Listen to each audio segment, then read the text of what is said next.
স্বাগত সবাইকে। আপনারা দেখছেন বাংলা ভয়েস।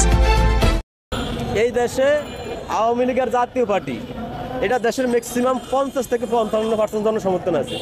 এখন আপনি আওয়ামী লীগের জাতীয় পার্টির নির্বাচনের বাইরে রাখলে ওই নির্বাচনটা ইতিহাসে সেরা নির্বাচন কেমনে হয়?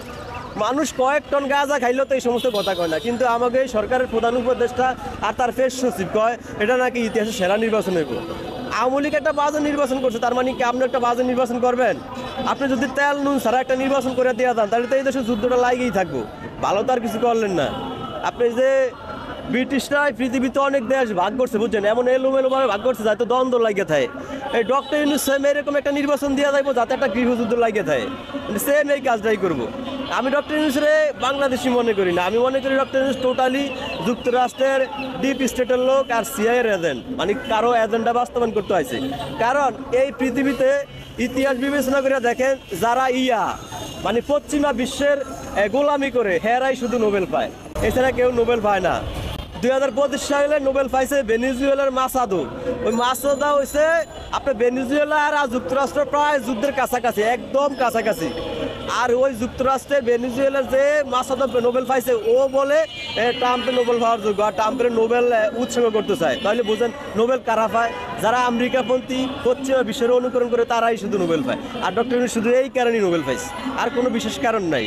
আমি মনে করি ডক্টর ইউনূস যায় আমেরিকার প্রধানমন্ত্রী হোক সমস্যা নাই, আর না হয় জাতিসংঘের মহাসচিব হোক তাও কোনো সমস্যা না, তবে বাংলাদেশটা উনি চালাইতে পারে না, এই দেশে তো উনি যাও। আমি এই দেশে কোনো বিষয়ে কোনো কথা কইতে রাজি না, কি লেগায় বাংলাদেশে কোনো মানুষের স্বাধীনতা নাই। আর এই সরকার, বিশেষ করে এই সরকার, আপনার মানুষের যে মন আছে না, ওই মনের বিরুদ্ধে 146 ধারা জারি করছে। আপনার মনে যে একটা কথা আইব বা আপনি একটা কথা বলবেন আপনার রিল্যাক্সে, ওই সুযোগটাই এই সরকারের আমলে নাই। এখন আমি কি বলুম, হয়তো সরকারের এন্ট্রিতে যাইব কথা একটা, আমার পুলিশে ধরে লয়ে যাইব।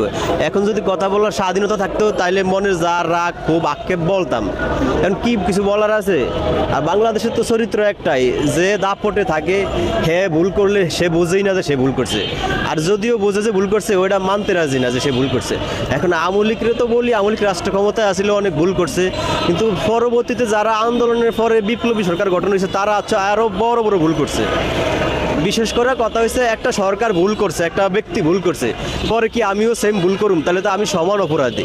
এখন বিষয় হচ্ছে শেখ হাসিনা সরকারের সময় দেশে যা ভুল আছিল বা ক্ষমতার অপব্যবহার ছিল, এই সরকারের সময় সেম তা আছে, মানে পরিবর্তন কিছু হয় নাই, আহামরি কোনো পরিবর্তন হয় না যে যেটা নিয়ে সুনাম করতে হবে, বুঝছেন, মানে ক্যাটাগরি একই রয়ে গেছে। এখন এই সরকার প্রশংসার দাবিদার না। আপনার এই যে শ্রীলঙ্কাতে বিপ্লব হয়েছে, বিপ্লব হওয়ার পরে মানে সব দুর্নীতি গায়েব হয়ে গেছে, আর বাংলাদেশে বিপ্লব হওয়ার পরে বিপ্লবী গায়েব হয়ে গেছে। আর এই বিপ্লব গায়েব করছে কারা? যারা বিপ্লবের নায়ক তারাই। এখানে আপনি একজন শ্রমিক, একজন রিস্কাওয়ালা তো দায় দিতে পারবেন না।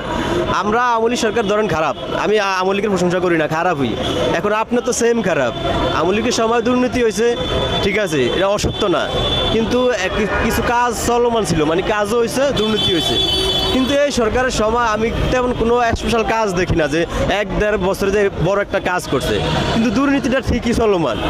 তাও 5G স্পিডে দুর্নীতি চলে। তাইলে যে আন্দোলন করছে, আন্দোলনের ফসলটা কি?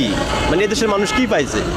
আপনি এই সরকার যারা এই দেশের বেশিরভাগ মানুষ কিন্তু গরিব, মানে অসহায় টাইপের, আপনি যাই বলেন, মানে এই সমস্ত মানুষের 2 পয়সা লাভ হয় না। কিছু ব্যক্তি, কিছু পার্সোনাল বিশেষ ব্যক্তি, ওরা লাভবান হয়েছে।